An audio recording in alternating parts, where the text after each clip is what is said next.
অসুখের কাছে আমরা সবাই অসহায়, আর সেই অসুখে অপারেশন লাগলে অসহায়ত্বটা আরও বেড়ে যায়। অপারেশনের আগে যে ওষুধ দিয়ে আপনাকে অচেতন করা হয় সেটাই অ্যানেস্থেসিয়া। কিন্তু অ্যানেস্থেসিয়া দেওয়ার পরে শরীরের ভিতরে তখন আসলে কি ঘটে? একজন মানুষ এইমাত্র জেগে আছেন, কয়েক মুহূর্ত পরেই অ্যানেস্থেসিয়ার প্রভাবে তার সচেতনতা বদলে যাবে, ব্যথার অনুভূতি কমে যাবে। কিন্তু তার মস্তিষ্কের ভিতরে তখন কি ঘটছে? কিভাবে ওষুধ কয়েক মিনিটের মধ্যে আপনার সচেতন অবস্থাকে বদলে দেয়? একজন রোগী অপারেশন থিয়েটারে গেলেন, কয়েক মুহূর্ত পরে তিনি চোখ বন্ধ করলেন। কিন্তু এটা কি সাধারণ ঘুম, নাকি মস্তিষ্কের ভিতরে ঘটছে আরও রহস্যময় কিছু? অ্যানেস্থেসিয়া এমন একটি চিকিৎসা পদ্ধতি যার মাধ্যমে রোগীর সচেতনতা, ব্যথার অনুভূতি এবং শরীরের প্রতিক্রিয়া সাময়িকভাবে নিয়ন্ত্রণ করা যায়। সবচেয়ে মজার বিষয় হলো, এটা শুধু ঘুম পাড়িয়ে দেওয়া নয়। জেনারেল অ্যানেস্থেসিয়া মস্তিষ্কের বিভিন্ন নেটওয়ার্কের স্বাভাবিক যোগাযোগ ও কার্যকলাপকে এমনভাবে পরিবর্তন করে যে মানুষ সাময়িকভাবে সচেতনতা হারায়। আমাদের মস্তিষ্কে কোটি কোটি স্নায়ুকোষ একে অপরের সঙ্গে সংকেত আদান প্রদান করে। এই যোগাযোগের মাধ্যমে আমরা সচেতন থাকি, অনুভব করি, মনে রাখি এবং পরিবেশের প্রতিক্রিয়া দিই।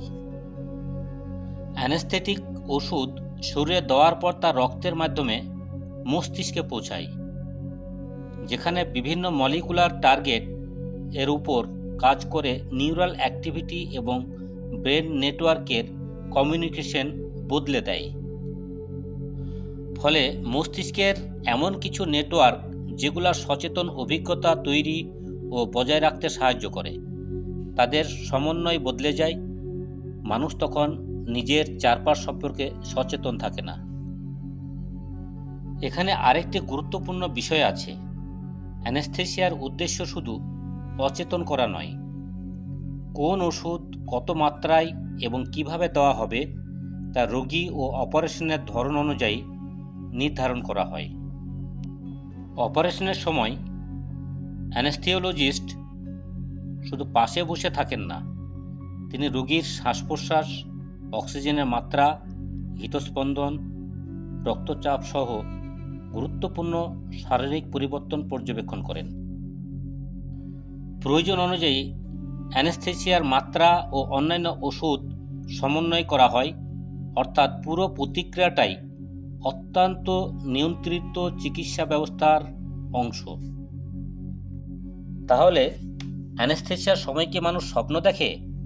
কারো ক্ষেত্রে স্বপ্নের মতো অভিজ্ঞতা হতে পারে, আবার অনেকের কিছুই মনে থাকে না। তবে সাধারণ ঘুমের সঙ্গে জেনারেল অ্যানেস্থেসিয়া এক জিনিস নয়। অপারেশন শেষ হলে অ্যানেস্থেসিয়ার ওষুধ বন্ধ বা কমানো হয়। শরীর ধীরে ধীরে ওষুধের প্রভাব থেকে বেরিয়ে আসে এবং মস্তিষ্কের নেটওয়ার্ক আবার স্বাভাবিক সচেতনতার দিকে ফিরে যেতে শুরু করে। তাই কিছু সময় পর রোগী চোখ খুলতে পারেন, কথা বলতে পারেন এবং ধীরে ধীরে আশপাশের পরিবেশ সম্পর্কে সচেতন হয়ে ওঠেন।